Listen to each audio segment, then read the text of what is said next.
The protagonist of Testimony, a 2021 novel by Peter and Sarah Lazare, is tired. He was active in the global justice movement of the 1990s and early 2000s, that network of activists who protested how international institutions like the World Trade Organization, the WTO, and the International Monetary Fund, the IMF, were changing the rules of the global economy to benefit corporate profits at the expense of the planet's poor.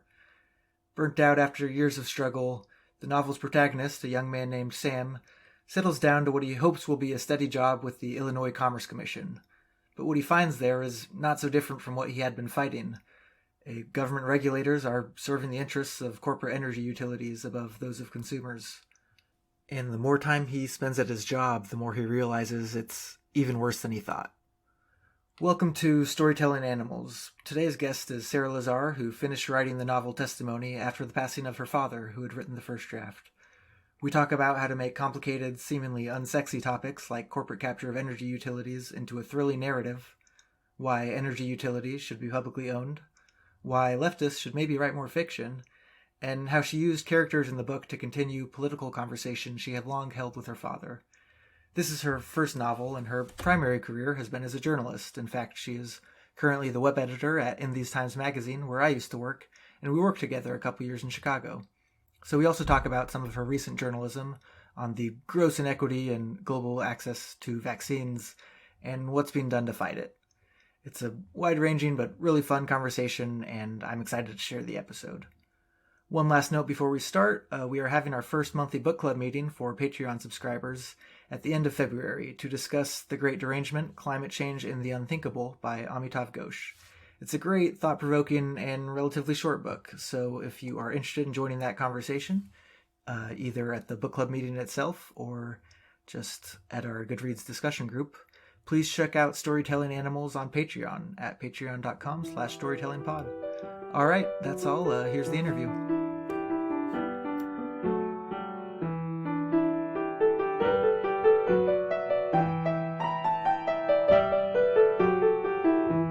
Hi, I'm here with Sarah Lazare, co-author with Peter Lazare of the novel Testimony. Thanks, Sarah, for coming on Storytelling Animals. Thank you so much for having me. Yeah. So this book has, I think, an unusual and I would say a moving origin story. So tell us how you, as a journalist, ended up co-authoring a novel. Absolutely. So my father, Peter Lazare, he passed away in November 2018 with with a draft of a novel. And basically what I did was the 2 years following his death, I went through the manuscript and edited it, added to it, changed it, but also kept a lot of it the same, and really viewed it as a writing collaboration with my dad. And it was a process where I got a lot of support from my partner, Adam Johnson, who especially helped with a lot of the sort of plotting out of the story and storyboarding. But it was really my dad who did the hardest part. Writing the first draft is always the hardest part. And then I had the chance to work on what he had completed before his death. And then the product is Testimony. And it ended up being a lefty political noir thriller about the regulating of power utilities.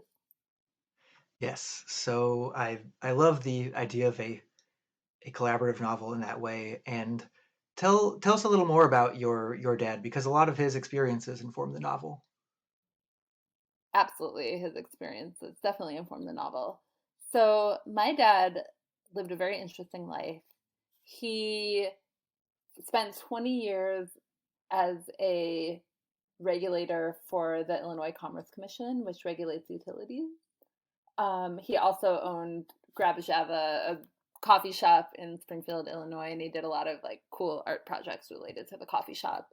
Um, but before he became a regulator for the Illinois Commerce Commission, he had a very interesting radical history. When he was a lot younger, he was involved in organizing against the Vietnam War, protesting it.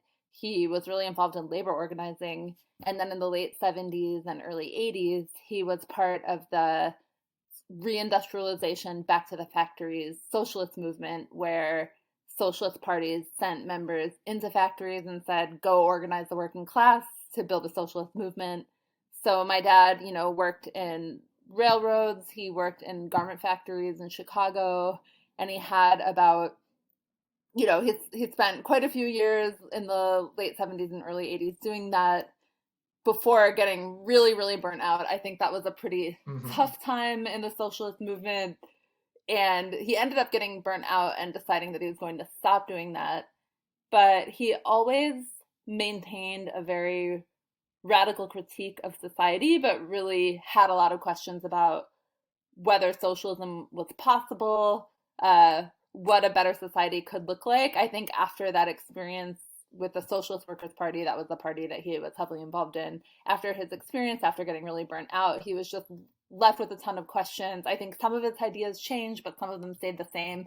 But he never really lost his Marxist critique of capitalism. So after that experience, he decided that he was going to get a job with a little bit more stability. And that's how, through a circuitous route, our family wound up in Springfield, Illinois, where my dad worked for the Illinois Commerce Commission. But at the Illinois Commerce Commission, he was really taken aback at the culture of subservience to companies. So the commission is supposed to regulate companies, but instead it's subservient. There's a big revolving door. A lot of the people who work for the Commerce Commission end up going on to work for the industry. Uh-huh. And my dad did try to be very ethical and stick up for people in the state of Illinois, and found that anytime he was at all tough on the company, he just got reprimanded, he got scolded. It's very interesting. You can actually go through old testimony that he wrote in the process of rate cases, and you can see notes that his boss made on his testimony in pen saying, like, whoa, hold on there. You don't need to have that kind of tone towards the company. You're being Oh, too wow. harsh. And so, yeah, so I think that the project that my dad had worked on, it was actually, when I looked at it after his death, it was far more wide ranging. It covered a lot more ground. It was about more than just the Illinois Commerce Commission. But when I was reading it, buried within it, there was this really interesting thriller about the Commerce Commission where he got to sort of air some of his critiques and Mm-hmm. also just share this experience of finding himself in Springfield, Illinois, in this environment that was just worlds away politically from the, idealism of his earlier years, and then trying to work out what it looks like to be an ethical person within those constraints. And yeah, so the book testimony, I think, reflects a lot of that experience. It reflects a lot of the discussions that we had politically as my dad navigated the Commerce Commission, but also just navigated living in the world after having an experience like the one he had with the Socialist Workers' Party. And, in some ways, the book is a love letter to radicals who travel a really hard path, and who give a lot of themselves to try to make a better world, and just a love letter Uh-huh. to those who get burned out or don't know what the right way is, but keep trying and keep trying to do the right thing. Yeah, there's a lot in what you just said that I want to follow up on, but I'll start with a phrase you used, which is a thriller about the Commerce Commission, which doesn't necessarily sound like an institution that lends itself to a thriller. But so one of your characters says that the ability to explain complex concepts in clear terms is revolutionary. And at the center of the novel is a fairly complex concept, which is regulatory capture, of where basically corporations uh, control the actions of regulators. I've read articles about this. I'm sure I've edited articles about this, but I honestly don't know if I ever so viscerally sort of understood it or got so mad about it as I did as the process of regulatory capture is portrayed in the book. So could you? I know you sort of just did, but if you could kind of define regulatory capture for us, and then tell us sort of how you took something kind of complex and wonky and turned it into something fun and exciting. You're totally right. When you think about thrilling, you don't necessarily think about regulating utilities, but part of the Mm-hmm. goal of the book was to take something that we don't often see as thrilling and actually show how the stakes are incredibly high and how it really lies at the intersection of a lot of what's wrong with our society and sort of underscores the way our society needs to change. So regulatory capture is a huge problem in power utilities. Utility companies have a natural monopoly. For example, you're not going to have multiple pipes from different companies going into one home for things like gas and heat and stuff like that. There's a natural monopoly that happens. And a long time ago, the industry essentially figured out that that's a recipe for public control of utilities. So a way to ward against that is to actually encourage regulation, but then make sure that those regulators are totally in the pocket of those companies. So regulation is actually used to protect the profits of companies for providing utilities that really should just be publicly provided. And it's been really heartening because even though some may consider this an unthrilling area, there's actually huge movement momentum around recognizing how important it is to have public ownership of utilities. There are a lot of campaigns all over the country. There's one here to put ComEd, the power utility that serves Chicago, under public control. There are a lot of people who are sort of recognizing how important it is to have public control over something that's so vital to the public. Because what happens is when regulators aren't strong and when companies have monopoly control, they can do really horrible things. They can overcharge. There are people who have to choose between paying their heating bill and paying for medicines or buying groceries. But then also there's this other level that I think further explains the newfound interest in this area, which is that there's a climate component, because one of the things that really needs to happen is that all of these utilities need to switch over to, away from coal, away from oil and gas, and really switch over to forms of electricity and power that are not going to destroy our climate. And so I think getting utilities under public control is step one, but then step two is figuring out how to democratically build the will to make decisions that are going to do our part to curb the climate crisis. So our character, the noir genre is interesting, and part of why I was excited for it is that noirs often operate in worlds where power is murky and opaque and omnipresent and oppressive, and then a character has to find their way out of that. And I actually think that perfectly describes the power that utilities have over people's lives. And so part of the goal was to take something that's mysterious and that people might not see as high stakes and to actually unravel it and show how it works and show the human stakes. How much so there's a conspiracy in the novel that I won't spoil here, but that goes high up between how the utilities and regulators help each other out at the expense of consumers.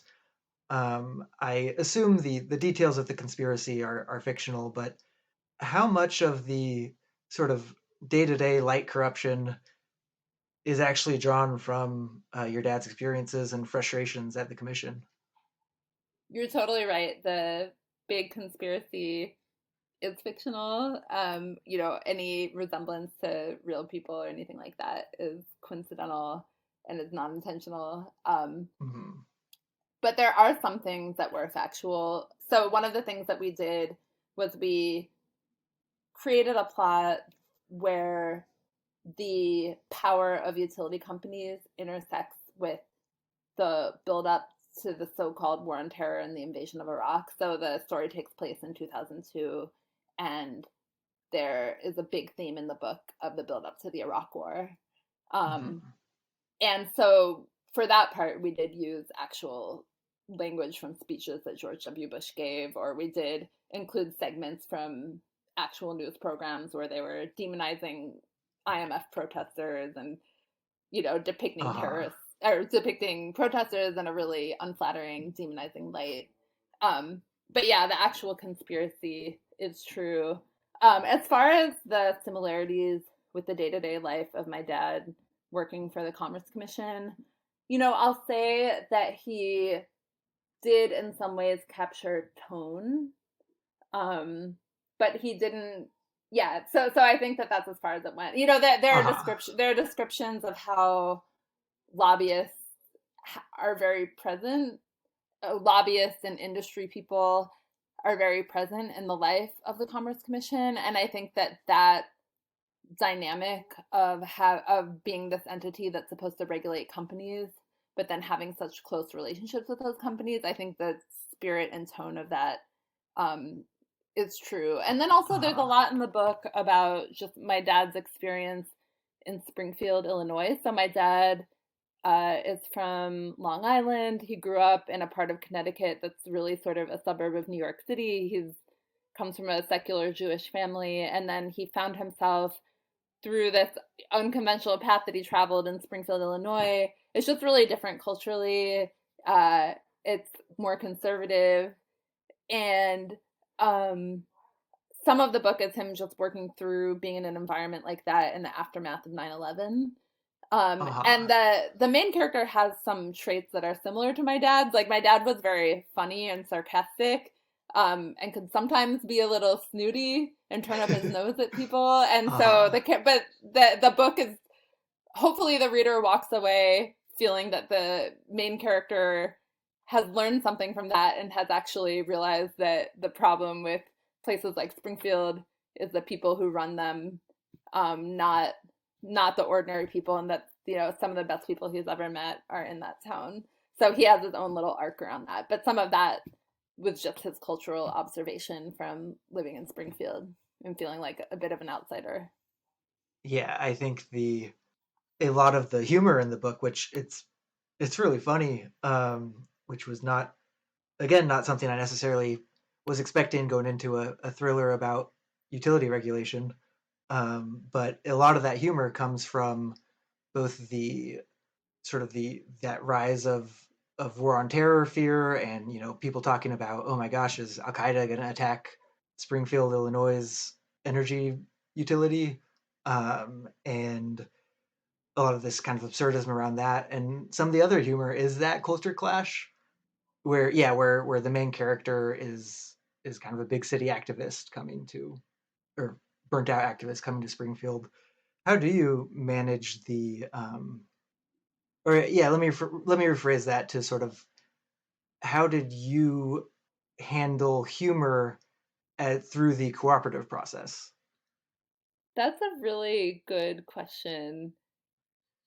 My dad's draft was very funny. My dad was very funny in this way where his humor works so well because he would shine light on a situation or provide Hmm. insights that were just so sharp and so on point and do it in surprising ways.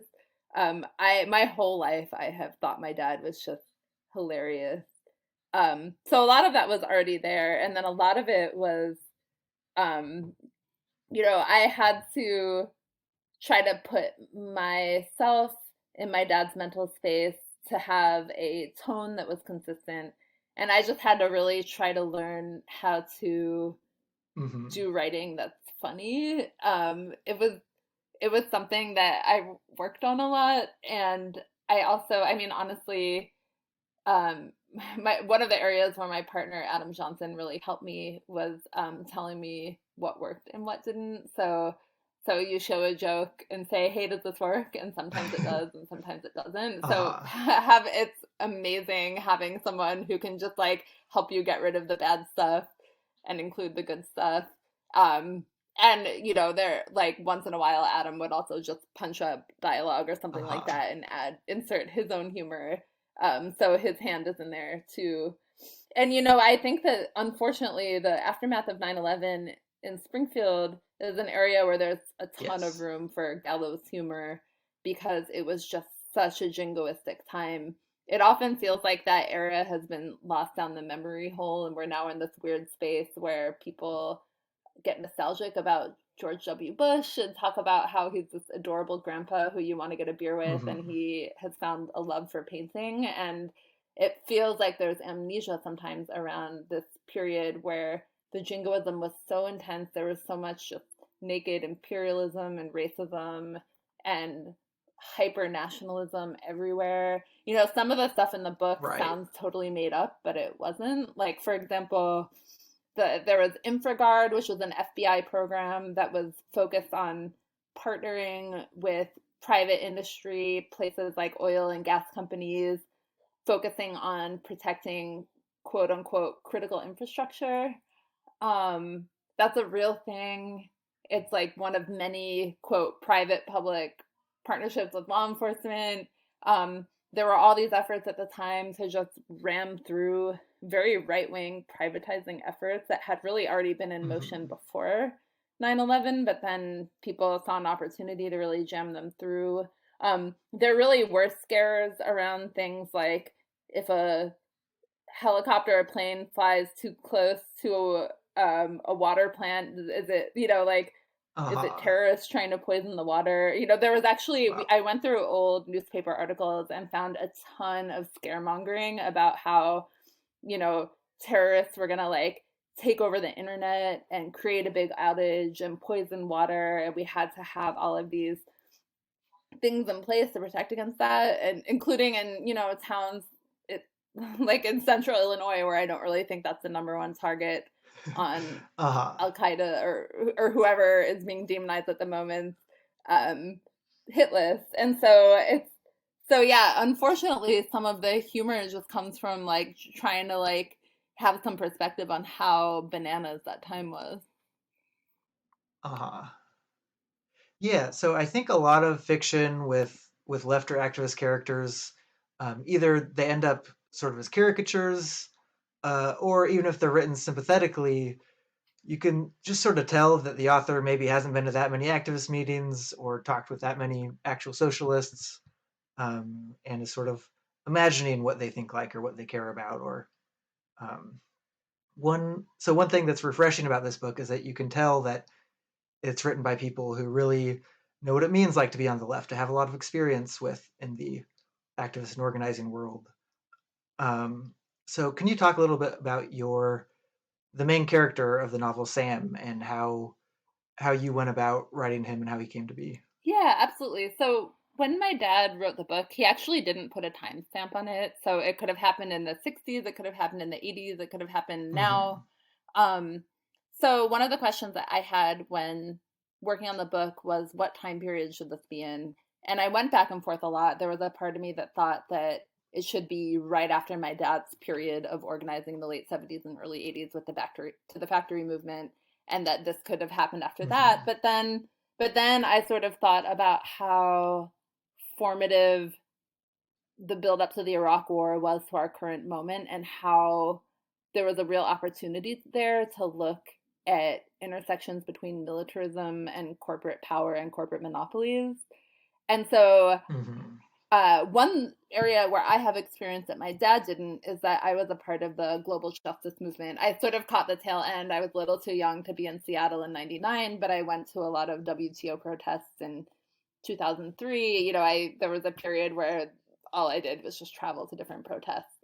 So what I decided Hmm. to do was set the main character as a sort of burnt out ex radical coming out of the global justice movement, having had some pretty bad experiences with infiltration, with getting beat up by police. And he's trying to find his way, trying to find political meaning, but he's also totally broke and desperate, just economically destitute. And so ends up getting this job thinking, okay, I'm going to get a straight job and I'm going to just take it easy for a while, but then gets thrown into this situation where he actually has to make fundamentally political choices. So I took my dad's experience of just absolutely throwing himself into a movement, but I put it in the context of the global justice movement. But the global justice movement was very anarchist influenced, although there were radicals from all over the map, especially if you look internationally. There were a ton of socialists and communists all over the world who were involved. But I decided to keep the character, you know, socialist, but like non sectarian and really open to just Uh-huh. going where the movement is and being really excited about internationalism. One of the areas the where the main character also had a lot of overlap with my dad was after my dad decided that he was going to that he was going to no longer be involved with the Socialist Workers Party and that he was going to try to get a job that was a little more steady. He went through a period of being unemployed for a very long time, and he put out so many applications. I actually, after he died, I was going through his things and I found an envelope of like 350 rejection letters from Oh, wow. all over the country and also from like Puerto Rico. He basically said that he was going to try to be an economist on the regulation side, and he just applied to everywhere that he possibly could. And he has talked to me about that period of being unemployed and how hard it was, and how when you're not able to bring in any money, you just sort of like lose any feeling of agency over your life. And it was really tough for him because he had kids at Hmm. that time, or at least he had me at that time. And so that experience of being unemployed is something that Sam goes through as well. And Sam is the main character. Hmm.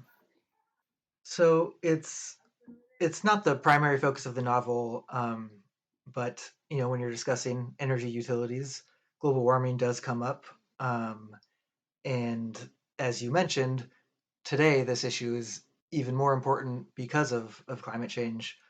So when you and I were at in these times, we worked on a special themed issue of the magazine that was all about climate change, and we decided to dedicate that issue to your dad.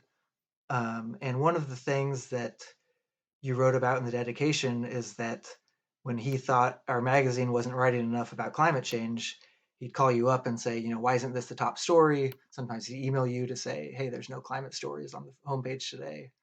Um, how did how did that impact your not only your work on the book, but just in general your work? Thank you for remembering that. And yeah, that issue dedicated to my dad was really special. It meant a lot that we could do that. So my dad was very, very concerned about climate change. He thought it was totally bonkers that there was this great big existential crisis that we were hurtling towards, yet it was never really discussed in those terms by anyone. He felt even the left really failed to grapple with that. And he gave me a lot of crap because he didn't feel, or when he felt like I wasn't covering it enough, he would Uh-huh. complain. So one thing to say about my dad is that my dad really taught me everything I know about journalistic writing. When I was a kid, he like really taught me how to write. He would edit my papers, even like pretty far into my adulthood. Like I think till my late 20s, I never really felt comfortable, or maybe my mid to late 20s, I didn't really feel comfortable publishing something unless my dad had seen it. Um, Hmm. and so, when I say he criticized me, I want to emphasize that he was like my teacher and the most instructive person in my life when it came to writing. But nonetheless, Uh-huh. it would just drive him absolutely bananas when he felt like in these times wasn't covering it enough. So he would like text me and be like, "Hey, how come there's no story about climate change on your website?" and stuff like that. And so, concern about climate change was a big theme in my dad's life. I think he, after leaving the Socialist Workers Party, was someone who was very curious and constantly questioning and was constantly trying to figure out like what is to be done and who are the people and who are the movements that are doing work around this. And I think you're doing work that he felt like he could get behind and that was the right thing to do. But it was something that he cared about a lot, and so we included that a little bit. We had, it's funny because the book takes place in 2002. And we definitely knew climate change was a huge problem at that time. In fact, the global justice movement that our main character Sam walked away from was like on the cutting edge of demanding really dramatic action around global warming. And so we Hmm. work in a little discussion of climate change into the book. There's a scene where the main character has a discussion with his friend Greg, and Greg is just trying to understand like why public ownership is important and points out that there are some counties that have public ownership of utilities, but when they're conservative counties, that doesn't do anything to address global warming. And then Sam's like, well, yeah, we have to build the political will to care about global warming. Public ownership is just one thing, but we have to like counter forces of conservatism. Um, so we definitely mention that in the book, but my hope is that the book could be useful for people who are doing climate organizing around the issue of putting utilities under public control, and that those movements today are very, very aware of the tide to climate change that work has. So my hope is that the book can be useful to them.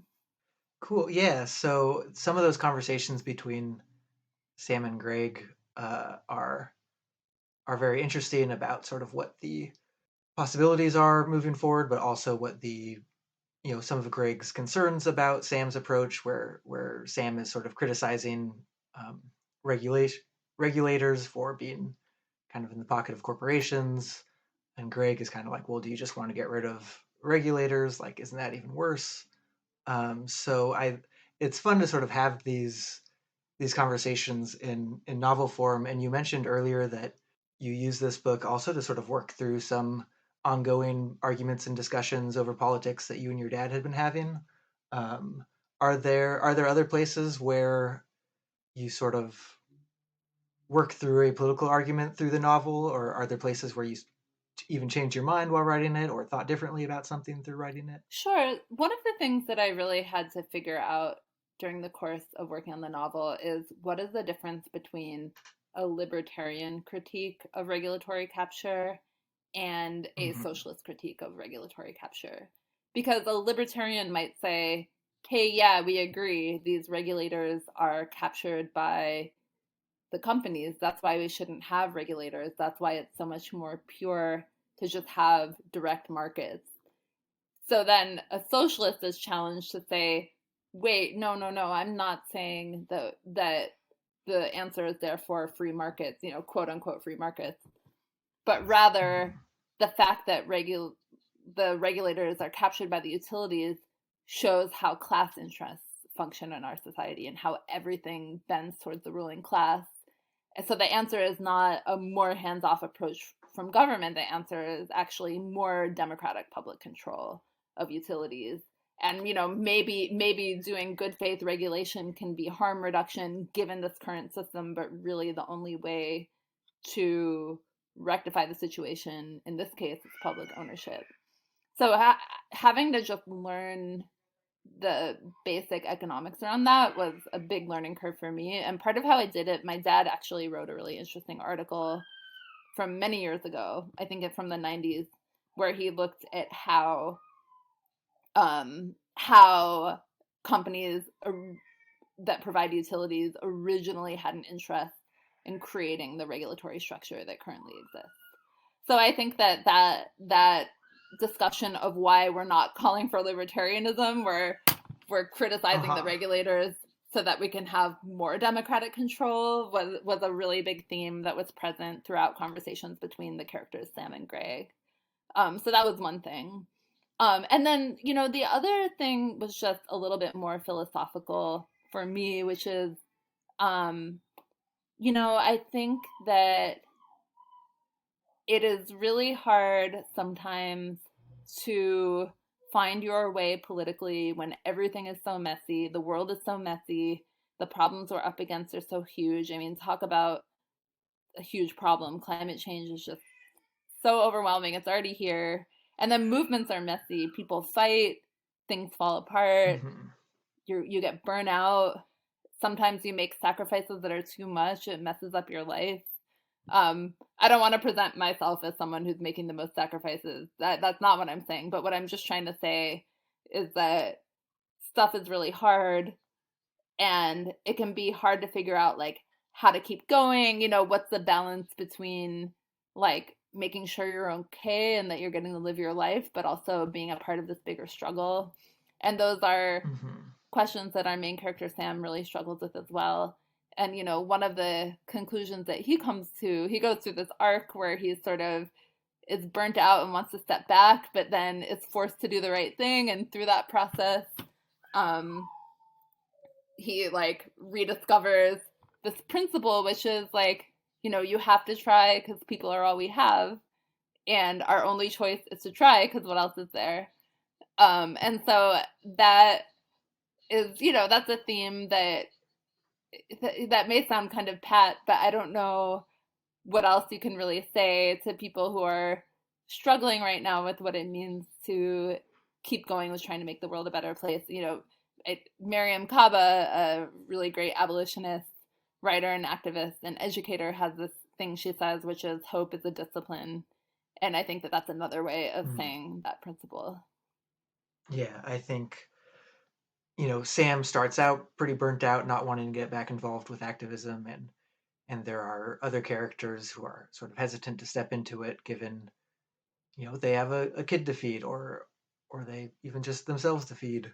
And but there's also a lot of, inspiring activism from workers in the book and from community members who get involved in the issue, and some journalists working to crack the case. And so you do come away, I think, with some energy ready to plug in.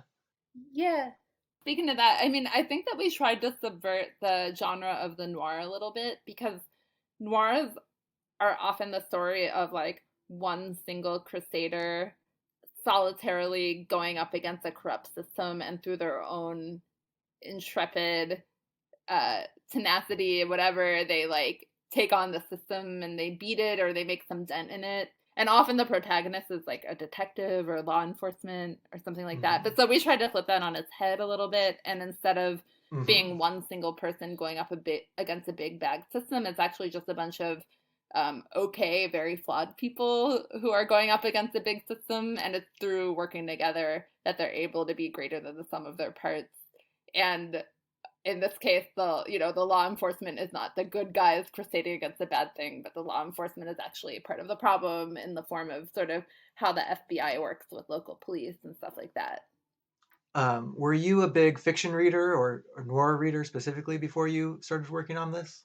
Yeah, so I mean I love reading fiction. Uh I read a lot of novels, but I can't say that Mm-hmm. I was particularly um learned or like exposed when it came to the noir or thriller genre, but I did try to quickly learn a lot of things and read a lot of stuff.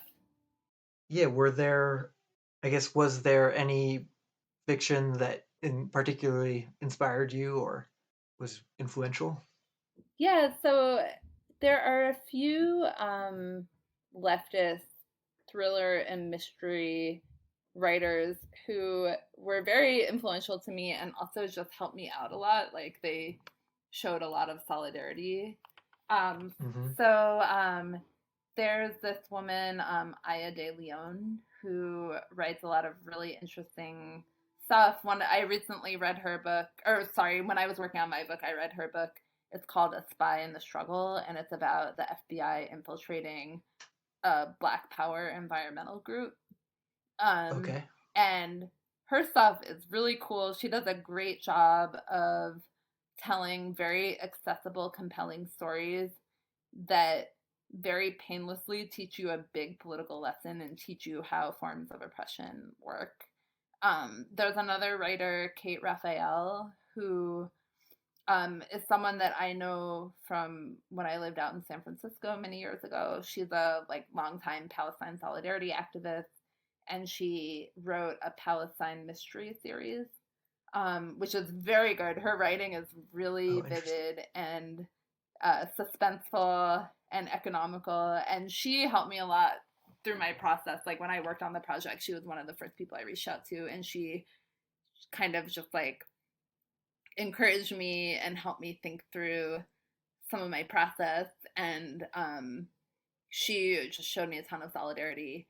And then Bill Fletcher, who is a longtime labor activist, he is also a novelist. He wrote a book called The Man Who Fell from the Sky.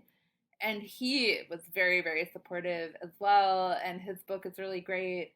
And, it was interesting talking to him because he has a really big political investment in leftists being fiction writers. He actually thinks that if Mm. more leftists tried to do fiction writing, that it would make the left like healthier and more vibrant, and that it's a really good tool for winning people over politically that's just not exercised enough. So he was super helpful, gave me a big old pep talk, and also just like connected me with different resources and stuff like that. So That's awesome. yeah, there are a lot of really great contemporary writers who I leaned on pretty heavily. Had you written much fiction before? No, this was a really new kind of writing for me. So I have been a journalist for like over a decade, and most of my writing has been in that genre. Like many years ago, I really enjoyed doing more poetry and creative essays and stuff like that. But writing fiction hasn't been something I've really tried for a very long time. And so it was extremely intimidating to try to take on the project. But it was like one of those things where you just kind of put one foot in front of the other, and I would just give myself deadlines and say like, okay, by this date I'm gonna finish this chapter. And then I would before I started on the project, I like sent some of my writing to a few people and was like, hey, is this any good, like should I continue on this project? And a few people, particularly Adam and my mom, were like, yeah, you should do it. This is worthwhile. The stuff you're doing is worth you continuing to pursue. And so, but yeah, it was like way, way outside of my comfort zone. And it was honestly a very, like, very exciting process, but also really, really hard. I was pretty intimidated and thought I couldn't do it for big chunks of the process. But also it was like really enjoyable too, to just get to sit with my dad's work and to like work on something that was going to lead to him getting a book published. Yeah, I imagine that it is very different from writing journalism, even if some of the skills overlap. And I could see how your writing, especially you write a lot on militarism, I could see strains of that in the book, but also,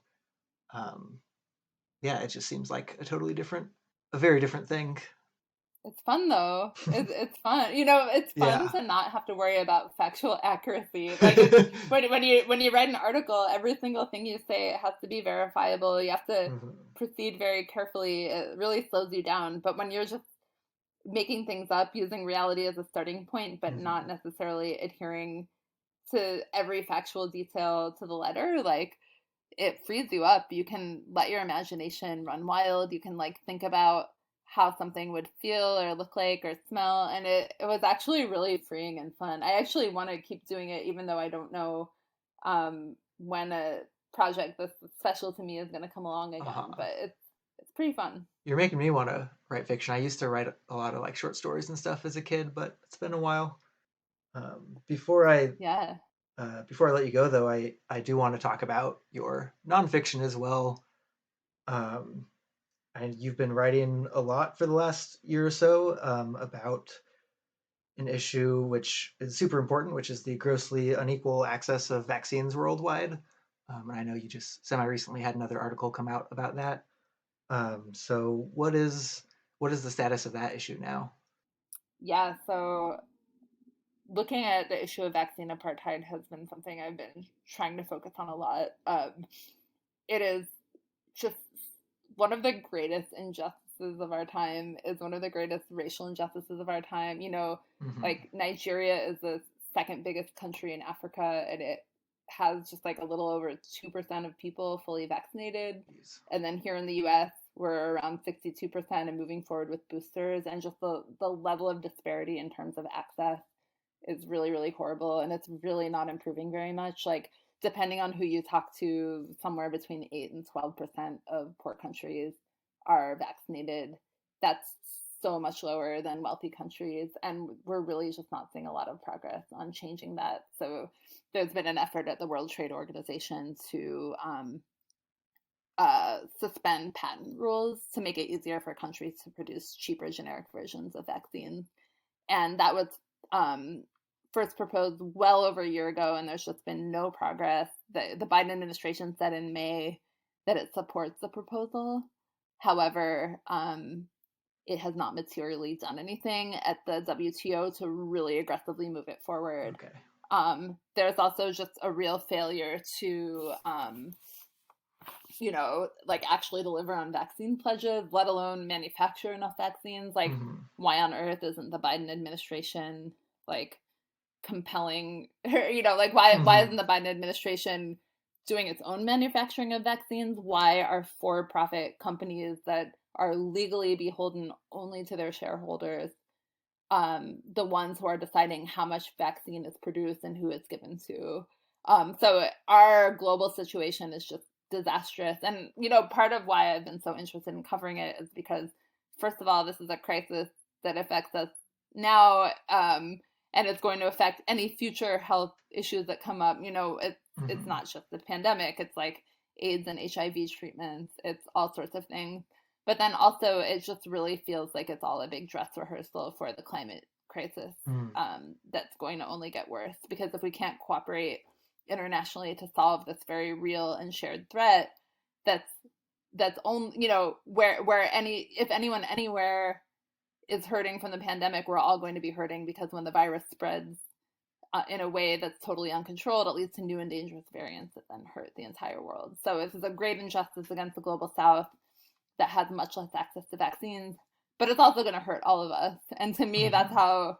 that's really similar to the climate crisis, where the global South bears disproportionate brunt of the harms that are already here from climate change, but also no one is safe from it. We're all being harmed. And yeah, in my head, there's a huge relationship between what's happening now with the pandemic and what is happening with the climate crisis. Right. Like if we can't get vaccines to the rest of the world, or allow them access to them, then you know, are we going to help when droughts hit or when natural disasters hit, or are we going to share technology of clean energy? I think Yeah, these are right, sobering right. questions. Those other things are more complex. Like this, the vaccines are relatively straightforward. The recipes are already there. There are already facilities across Asia, Latin America, and South Africa that could start making mRNA vaccines now if the companies would only show them how. So the fact that that isn't even happening, even when wealthy countries claim that they want more vaccines to be available to the world, is just Hmm. so astounding. Hmm. I'm not going to ask you to solve global vaccine apartheid or climate injustice in this interview, but I do wonder if there are any ways we can push against these trends, or any movements you're inspired by that are doing so, or just kind of anything you would offer to people concerned about these issues? Oh yeah, absolutely. I mean, there are so many people doing amazing work on the vaccine apartheid front. Um, there are huge efforts all over the world to rectify this issue. There are huge civil society labor movement pushes from all over, from South Africa, from really around the world. Hmm. Here in the US, there are efforts to pressure the Biden administration to actually make good on its stated support for a patent waiver by supporting the proposal that was put forward by India and South Africa at the World Trade Organization. There have been big protests and mobilizations around that. There's also an effort to get the Biden administration to push the EU, particularly Germany, to stop obstructing the proposal. There were protests when Angela Merkel, the outgoing chancellor of Germany, came to the US, calling on Biden to really press her on this point. So there's a lot of Hmm. activity. And then as far as the climate crisis, God, there are so many people doing amazing work, uh, being really heroic. I don't even know where to start. I guess I should just say that there are, because the book Testimony is about utilities and how ultimately makes a case for public control of utilities, I would just encourage people to learn about any campaigns that might be near them that are focusing on that issue. um, Great. Is there anything else you want to add on any of these issues? No, just thanks so much for having me. It's really fun to talk about the book. Yeah, thanks for coming on the show. And if anyone needs some inspiration to join any of those movements, Testimony is a good place to start. I'll put a link in the bio, or a link in the bio, a link in the description, and also maybe some information about the vaccine stuff too. So, yeah, thanks so much for coming on the show. Thank you. All right. That was Sarah Lazare, the co-author of Testimony. Thanks so much for listening, and if you enjoyed the episode, please feel free to tell a friend, rate us, follow us, or none of those things. See you next time.